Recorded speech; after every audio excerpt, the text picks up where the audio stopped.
A mudança climática, o aquecimento é por causa do homem? É por causa do homem. Não temos dúvidas nenhumas. Há dados inesgotáveis mostrando que tem a ação humana a partir ali de 1850, que a gente começou a liberar pra cacete carbono na atmosfera, que é um carbono que dá pra gente medir e ver de onde que ele vem. Se fosse um carbono de um vulcão, a gente conseguiria olhar e falar assim, ele tem essa característica. Mas a característica do carbono que está na atmosfera agora é um carbono antigo, um carbono que veio de combustível fóssil. E se fosse o Sol, também a gente teria a atmosfera superior aquecendo, e coisa que não está tendo. Dá para mapear isso? Porque o que está acontecendo é a atmosfera superior resfriando, porque o calor fica embaixo como se fosse uma estufa, sabe? Sim. Então, é os gases prendendo o calor aqui embaixo e esquentando o clima global. Quem nega isso daí é negacionista climático. Não entende a ciência do clima ou, sei lá, tem algum interesse em negar a ciência do clima. Porque, né, existem. Quem tem interesse em negar a ciência do clima, a ciência climática? Quem tem interesse em falar assim, não, vamos continuar poluindo, vamos continuar esgotando os recursos? É quem tem dinheiro, quem já, né, acumula o capital para poder falar assim, não, o jeito que tá bom. Por quê? Essa pessoa não vai ser afetada. Essa pessoa é um bilionário que vai construir um bunker e vai ficar quando tudo der merda, quando a gente tiver 250 milhões de refugiados climáticos, essa pessoa vai estar de boa na ilha dele lá. Então, essa pessoa tem interesse. Talvez não seja uma ilha, né? Porque a ilha vai sumir. Isso que eu penso. Esse cara ele vai se lascar junto. Não tem como. Quando tem um aquecimento quem global... Quem tem dinheiro não vai se lascar do jeito que os pobres. Cara, os vulneráveis, todo mundo. as doenças... Aí a gente vai ver a diferença de concentração de renda.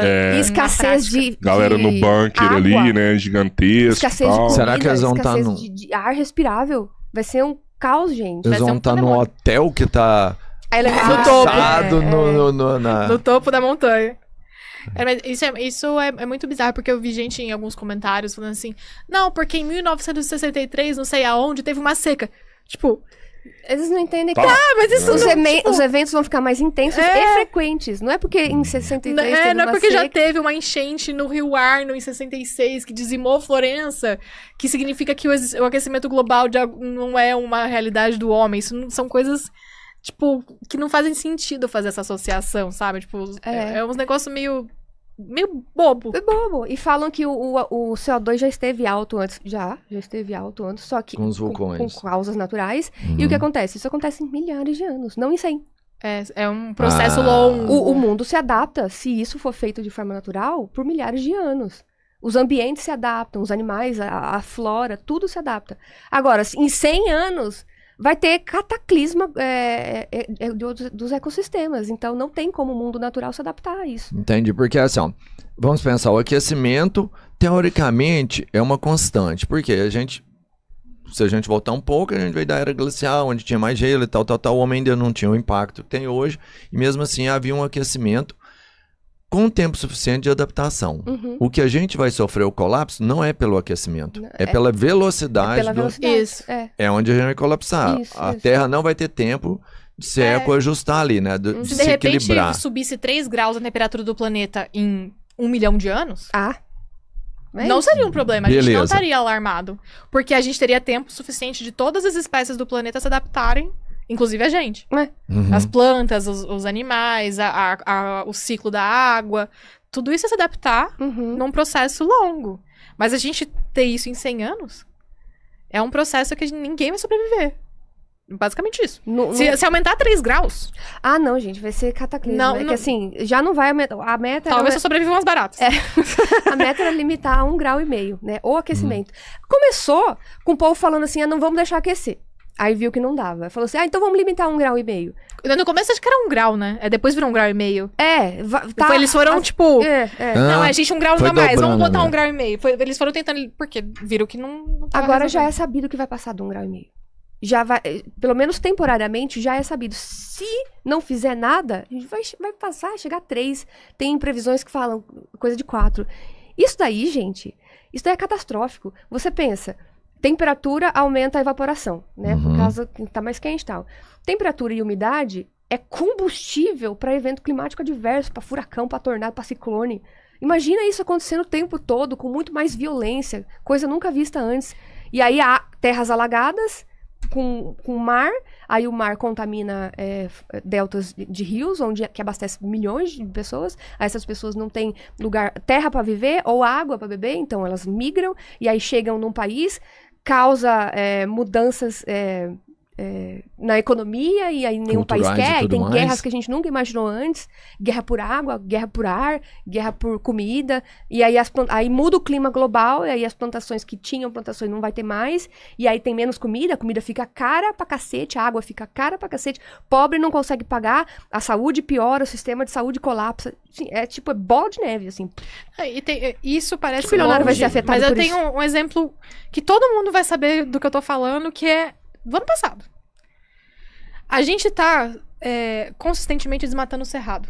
E o cerrado é o maior bioma do Brasil. Ele afeta vários estados, literalmente no coração do Brasil. E é de lá que saem as nascentes de quase todas as nossas bacias hidrográficas. Então, tipo, quase toda a água do Brasil vem do cerrado. Ele é como se fosse um coração. Ele é tipo uma bomba mesmo. O solo é tipo uma esponja, embaixo tá cheio d'água e a partir disso ele, né? A raiz, ela tem que ser muito... A planta lá, ela não recebe tanta água. Então a raiz tem que ser muito profunda. Então ela cria uns sistemas, basicamente um tesouro mesmo. Ela cria uns sistemas de água que permite que a água vá e fique, e aí ela acaba abastecendo vários rios. E também ela bombeia muita água pra cima, e aí isso daí acaba também reciclando, contribuindo pra chuvas em outros lugares. Isso quando a gente não desmata o cerrado. Quando não desmata o cerrado. Só que ele é muito subestimado, ninguém liga pra cerrado. Mas calma, mas não é isso que eu vou falar. Quando a gente tá consistentemente desmatando o cerrado, a gente tá comprometendo a água do país inteiro, né? Itaipu, por exemplo, o rio do Paraná vem do cerrado. Itaipu é a maior usina hidrelétrica do continente. Se a gente perder a reserva de água de Itaipu, a gente tá fudido, basicamente. Então isso é uma coisa. A outra coisa é que quanto mais eu desmato, mais eu concentro ilhas de calor, de ar seco e quente. Porque se não tem planta ali pra puxar essa água do solo pra soltar pro ar, eu não tenho umidade, eu não tenho resfriamento do ar, eu concentro massas de ar seco e quente naquela região que tá desmatada. Ao mesmo tempo, a gente tem no norte a Amazônia, que você já deve ter ouvido falar dos rios voadores, que é o vapor da água que vem da Amazônia e passa por todo o Brasil. O que aconteceu no ano passado? Uma grande massa de um rio voador, de um vapor d'água muito concentrado, começou a descer pelo Brasil. E quando chegou na região do Cerrado, encontrou uma massa de ar quente e seco muito forte que impediu a entrada desse ar ali. Então ele continuou a descer. Ele era para ter chovido ali. Era para ter chovido no Cerrado. Era para ter chovido no Cerrado, numa grande área. Como isso foi concentrado, desceu até o sul do Brasil, onde ele finalmente conseguiu precipitar, a gente teve a enchente de Porto Alegre, do Rio Grande do Sul como um todo. Então, isso é um evento de agora que é reflexo de mudança climática por ação humana pura e simples. E isso vai ser cada vez mais frequente. A gente vai ter cada vez mais regiões sendo alagadas e cada vez mais regiões sendo devastadas pela seca, porque a gente cria o ambiente propício para que os climas não se equilibrem mais. Então eu gero os eventos extremos que a Ana falou. Eu gero um tornado no interior do Paraná. Que rolou agora, né? Acabou de acontecer. Foram 3. Não, assim, mas é só uma... Então, isso tá acontecendo já. E aí, ignorar isso é simplesmente ignorar a realidade. Eu não olho pra cima. Eu não quero, não vou olhar pra cima. O cometa chegando, não vou, não. É isso. É isso, porque tá acontecendo, não tem como negar. Tá acontecendo já, não é daqui 10 anos, não é em 2050, é agora. E aí tem pessoas, a gente faz vídeo sobre isso, as pessoas negam, falam, não, isso é mentira. E é dolorido, né? Assim, porque todo mundo vai sofrer, não é só os negacionistas. Não, todo mundo já está sofrendo, isso que é pior. Porque é isso, alagou o sul, toda a plantação do sul, perdida. Isso encarece todos os alimentos que estavam sendo cultivados no sul. O cerrado está desmatado, não cresce, não chove, não tem água para irrigar, aumenta o preço da comida. Então, toda vez que falta água, aumenta o preço da comida, o culpado é a ação humana que gerou mudança climática. E as pessoas não conseguem enxergar isso. Elas acham que a mudança climática vai ficar mais calor. Aí fala, não, mas hoje tá frio. Como é que pode? Tá frio em novembro. Por quê? Por que tá frio em novembro? Mudança climática. Justamente. Mas eu tenho a impressão, assim, que até as estações, elas estão ficando irregulares, assim. Antes era mais regular do que é hoje, né? É um reflexo disso também, porque é o que a Ana explicou. Você altera a dinâmica de evaporação da água, você altera a dinâmica de formação de nuvem de chuva. Não, até corrente oceânica vai mudar, porque você coloca... Aquece a água também. Você coloca o gelo derretido, ele é água doce. E aí você muda a salinidade. Você muda o jeito que a água se comporta. Então, se a água tem uma corrente de fazer assim, e manter o clima nos continentes, e isso é interrompido por temperatura e salinidade alterada, você muda essa dinâmica, e aí você muda os climas nos continentes. Aí muda tudo, hein? Muda até a vida marinha ali. A vida marinha, que é, de verdade, o pulmão do mundo, né?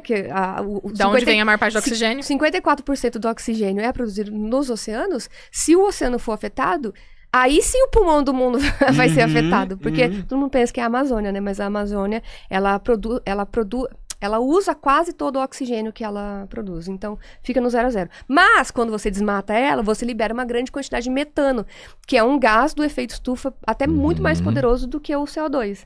Então, tem que preservar a Amazônia, tem que parar de derreter gelo, tem que proteger o cerrado.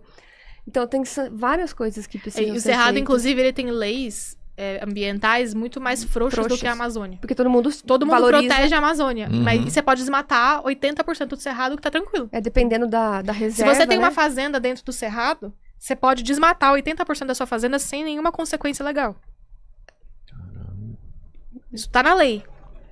E as leis estão se afrouxando cada vez mais, né? Passaram a PL do meio ambiente aí, que agora não precisa nem de alvará, essas coisas, pra você fazer algo de sua terra. É uma desgraceira.